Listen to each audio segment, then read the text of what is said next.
हमारे साथ राजश्री मोरे हैं। क्या हुआ था आखिर आपके साथ? इतना हंगामा हो गया और बताया जा रहा है जो महाराष्ट्र में तूल पकड़ रहा है, हिंदी मराठी बनाम चल रहा है, इसी बीच आपका मुद्दा आ गया। जी। दिन में लोगों को मराठी सिखाई जाती है और रात को दारू पी के उन्हीं लोगों पे, उन्हीं मराठियों पे, जो मैं एक मराठी लड़की हूँ, उन्हीं के ऊपर गाड़ी चढ़ाई जाती है। क्या हुआ था आखिर? अ, मैं कल रात मैं कल रात जब घर आ रही थी अपने, तब एक गाड़ी मेरी गाड़ी को टक्कर मारती है। उसके बाद थोड़ी सी मैं और आगे आ जाती हूँ, मेरा ड्राइवर गाड़ी चला रहा था, थोड़ा और आगे आ जाती हूँ तो वो गाड़ी फिर से मेरी गाड़ी को टक्कर मारती है और अच्छे से डैमेज करती है। मैं जिस बिल्डिंग में रहती हूँ उससे थोड़ा सा पहले आपको सीसीटीवी फुटेज मिल जाएगा। आफ्टर दैट वो रुकता नहीं है, दो पुलिस वाले मेरी हेल्प भी करते हैं, कांस्टेबल मेरी हेल्प करते हैं उसको पकड़ने के लिए। एंड देन उसको जैसे तैसे हम रोकते हैं, पकड़ते हैं। और उसी बीच वो तीन लोगों को और एक कुत्ते को उड़ाने वाला था। जो लोग साथ में चल रहे थे, शायद रात के टाइम कुत्ते को घुमाने के लिए बाहर निकले हुए थे, उनको भी उड़ाने वाला था। वो लोग साइड में हट गए। देन जब उसकी गाड़ी रोकी गई, वो गाड़ी से नीचे नहीं उतर रहा था। फिर हमने देखा कि वो पूरा अधनंग नंगा पड़ा हुआ है। वो इस अवस्था में कहाँ से आ रहा था पता नहीं। फिर जैसे उसने मुझे देखा, उसने गाली गलौज करना स्टार्ट कर दिया और बहुत ही गंदी गंदी गालियाँ दे रहा था। ये जो शुरू हुआ गंदी गालियाँ की, क्यों हुआ? मुझे नहीं पता, वो शायद उसकी वो थी, उसकी आदत थी। मैं नहीं जानती उसने ऐसा क्यों किया। बल्कि मैंने तो उसको ये बोला कि तुम्हें पता भी है कि तुमने क्या किया है, तुमने मेरी गाड़ी को टक्कर मारी है, वो भी दो दो बार। उसके बावजूद तुमने तीन लोगों को, लोग मरते मरते बचे हैं। तो वो सीधा मुझे बताने लग गया कि तुझे पता है क्या मैं कौन हूँ, मेरा बाप कौन है, ठाणे का मनसे उपाध्यक्ष है, मैं मनसे का आदमी हूँ। फिर उसके पास आईडीज़ भी मिली हमें कि वो मनसे का ही आदमी था। और वो उसके पास एक आधार कार्ड मिला। देन उसने ये भी बोला, बोल तुझे कितने पैसे चाहिए, मैं तुझे अभी के अभी ख़रीद लूँगा। मैंने उसको बोला कितना है तेरे पास, चल निकाल गाड़ी के बाहर।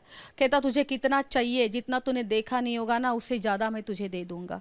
And after that he said कि एक काम कर, तू राज ठाकरे के घर चली जा और वहाँ पे जाके तू अब मेरा नाम बोल, तुझे तेरी गाड़ी का खर्चा मिल जाएगा। राहिल सिंह जो है किस अवस्था में था उस समय जब आपसे ये जब? वो ड्रंक था, वो ड्रंक एंड ड्राइव कर रहा था। वो अधनंगा था। उसने पैंट पहनी थी सिर्फ, ऊपर कुछ भी नहीं पहना था।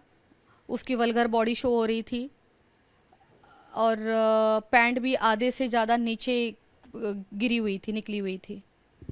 मनसे पार्टी जो है मराठियों की बात करती, मराठी भाषा की बात करती, एक आप मराठी हैं, आपके साथ ही इस तरह से मनसे की नेता का बेटा इस तरह से कर रहा।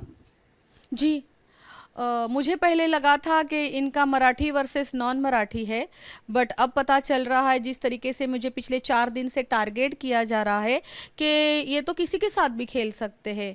इनका मराठी वर्सेस नॉन मराठी भी चल रहा है और इनका मराठी वर्सेस मराठी भी चल रहा है, जो वो मेरे साथ कर रहे हैं। धमका धमका कैसे रहा था कि बाप का नाम ले रहा था? क्या धमका रहा था कि आपको? वो सिर्फ और सिर्फ अपने बाप के नाम से धमका रहा था और अपनी पार्टी का नाम बार बार ले रहा था। तुझे पता नहीं है मैं कौन हूँ। उसने पुलिस वालों को भी गालियाँ दी। उसके लिए सब मूंगफली थी, चने थे वहाँ पे हम। और जितनी भी पब्लिक थी सब तमाशा देख रही थी वहाँ पे खड़ी होके, front of many many peoples. उसने मुझे इतनी गंदी गंदी गाली और इतनी लैंग्वेज का वो जो यूज़ किया, अब्यूजिंग की है उसने। और उसके अंदर एक इस तरह की चर्बी थी कि मैं यहाँ का राजा हूँ और तुम लोग कुछ भी नहीं हो, नॉर्मल हो, तुम लोग हो कौन, मुझे वो ये पूछ रहा था। बार बार धमकाने की कोशिश कर रहा था। बहुत ज़्यादा धमकाया उसने। कोशिश कहाँ, खुला चैल उसने मुझे धमकाया है वहाँ पे। मैं लाइव गई हूँ। मैं लाइव इसीलिए गई कि लोगों को पता चले कि देखो ये कर क्या रहा है मेरे साथ। मुझे गालियाँ, धमकाना, तुझे मैं देख लूँगा, तू भी यहीं पे है, मैं भी यहीं पे हूँ, ये सब चल रहा था। आप भी मराठी बोल रही थी और वो भी मराठी बोल रहा था, ये नहीं लगा कि भाई मराठी मराठी आला मनसे की बात करते हैं कि मराठियों के हित की बात करते हैं, लेकिन मराठी एक महिला के साथ इस तरह से व्यवहार कर रहा है? जी बिल्कुल। मेरा भी तो कहना वही है कि अगर आप लोगों को भाषा सिखा रहे हो तो आप लोगों को तमीज़ कौन सिखाएगा।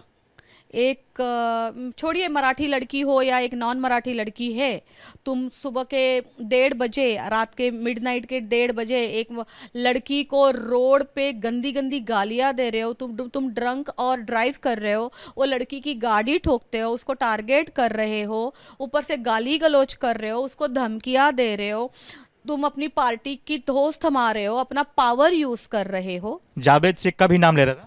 जावेद शेख जी का ही नाम ले रहा था कि मेरा नाम जावेद, मेरा बाप का नाम जावेद शेख है, जो थाना में मनसे के उपाध्यक्ष है। मैं तो जानती भी नहीं उपाध्यक्ष क्या होता है।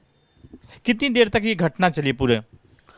रोड पे तमाशा 1 घंटा चला और मेरे पास 1 घंटे के सारे वीडियो, सारे फुटेज है जो मैंने कल रात को, मतलब आज मॉर्निंग में जो मैंने आज वीडियोस पोस्ट किए हैं, उससे भी ज़्यादा गंदे गंदे मेरे पास है। और फोन आए होंगे, क्योंकि मराठी लोगों को भी फोन आए होंगे कि एक मराठी महिला के साथ इस तरह से हुआ।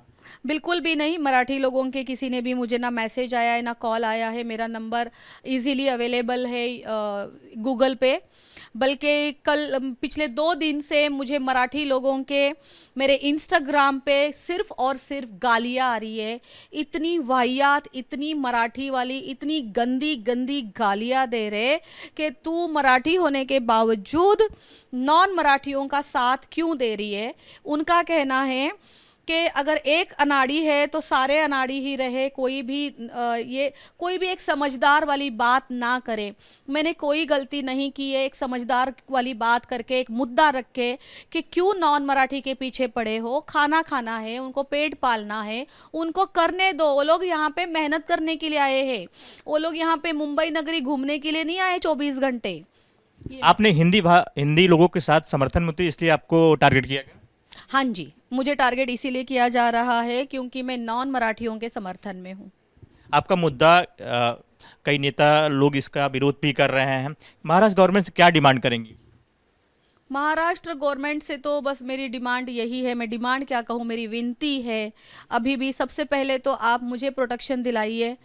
मुझे बहुत डर लग रहा है कि बाहर कुछ भी हो सकता है मेरे साथ। मेरी फैमिली है, मैं हूँ, मेरा व्यवसाय है जो मुझे धमकियाँ दी गई थी परसों तोड़ने की, मुझसे ज़बरदस्ती मुझे माफ़ी मांगने के लिए बोल रहे थे। दूसरी विनती मेरी ये है महाराष्ट्र गवर्नमेंट से, हम आपको फादर फिगर की नज़र से देखते हैं। आप है तो हम घर में सुकून से सोएंगे। हमें वो आप अपनी तरफ से एक प्रोटेक्शन नहीं, पर्टिकुलर वर्ड नहीं आ रहा है मुझे, आपकी तरफ से जो माँ बाप घर में होते हैं, जो बच्चे को वो क्या होता है उसको प्रोटेक्ट जो फील होता है ना, वो आप हमारे लिए करिए। मेरे लिए तो करिए ही करिए, बल्कि नॉन मराठीज़ के लिए भी करिए। ये मुंबई है, यहाँ पे हर कोई अपना पेट पालने के लिए आया है। ये हमारा भारत देश है, हमें यहाँ भिन्न भिन्न जाति के लोग हैं, यहाँ पे ये सारे अपने ही भाई बहन। राज ठाकरे से क्या कहेंगे? मराठी मुलगी राज ठाकरे से क्या कहेगा, जिस तरह से उनके कार्यकर्ता, जिस तरह से उनके नेता का बेटा ने आपके साथ ये हरकत की है? माननीय राज ठाकरे साहिबान के लिए मैं ये कहूँगी, साहेब के लिए मैं ये कहूँगी कि साहेब ये आप ही के लोग हैं जो ये सब कुछ कर रहे हैं। अगर आप थोड़ी सी पकड़ खींच लोगे तो शायद ये सब कुछ नहीं होगा। जो ये मेरे साथ हो रहा है, जो मुझे टारगेट किया जा रहा है, मैंने कोई गलत नहीं बोला है। मैं भी एक नागरिक हूँ यहाँ की। हमें सिखाया जाता है कि हमें फ्रीडम है बोलने का, बट खैर ये सब किताबों में ही है, ओरिजिनल में नहीं है, ये मैंने देख लिया। हमें धमकाया जाता है, हमें टारगेट किया जाता है। तो प्लीज़ आप ये सब पे थोड़ा सा ध्यान दीजिए साहेब। मराठियों के लिए आपको करना है साहेब, आप करिए। मराठियों के लिए बहुत चीज़ें हैं हमारे पास करने के लिए, हमारी जाति के लिए।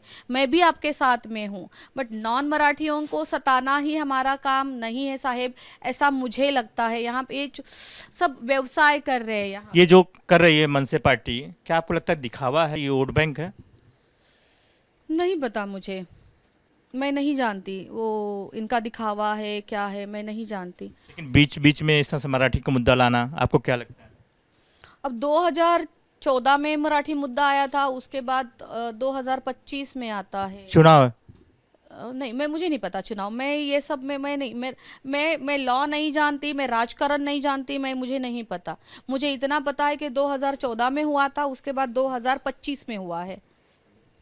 पुलिस की जांच से कितना संतुष्ट, पुलिस की तरफ से पुलिस की जांच से कितना संतुष्ट हैं आप? बिल्कुल संतुष्ट हूँ मैं, क्योंकि जब मैं कल रात को एफआईआर के लिए गई, मेरे ऊपर जो कुछ भी हुआ, उन्होंने फटाफट एफआईआर ली। सीनियर साहब ने भी काफ़ी अच्छे से मुझे फेवर किया और एफआईआर लेने के लिए उन लोगों को बोल दिया, स्टेशन हाउस को। काफ़ी संतुष्ट हूँ। बट जब मुझे अब आफ्टरनून में ये पता चलता है कि उसको नोटिस पे छोड़ा गया है, तो ये इतनी छोटी बात भी नहीं थी कि ड्रंक और ड्राइव करके एक लड़की को गाली देना, ये सब तमाशा करना। खैर, मैं लॉ नहीं जानती, उसके ऊपर 4 कलम लगे हैं, वो कौन से लगे मैं नहीं जानती, वो सब तो मेरे एडवोकेट ही करेंगे। न्याय चाहती हैं आप? मैं तो न्याय चाहती हूँ, बिल्कुल न्याय चाहती हूँ। सबसे पहले मैं अपने खुद के लिए प्रोटेक्शन चाहती हूँ। मुझे प्रोटेक्शन चाहिए, मेरी फैमिली को, मुझे, मेरे व्यवसाय को कुछ नहीं होना चाहिए। अगर कुछ भी मुझे होता है तो ये पॉलिटिकल पार्टी जो मेरे पीछे पड़ी है, सिर्फ इसी और इसी के ऊपर सब कुछ जाएगा। मुझे कुछ खरोच भी आएगी, तुम लोग अगर मेरे पीछे इस तरीके से पड़ोगे, सब कुछ तुम्हारे ऊपर जाएगा। मन से कह रही हैं आप, राज ठाकरे की पार्टी को कह रही हैं आप? अब जो लोग मेरे पीछे पड़े, मैं उन्हीं को कह रही हूँ। वो अब समझदार है, काफ़ी लोग समझदार है मुंबई में हमारे। जब हम भाषा सिखा सकते हैं तो समझ में भी बहुत कुछ आता है।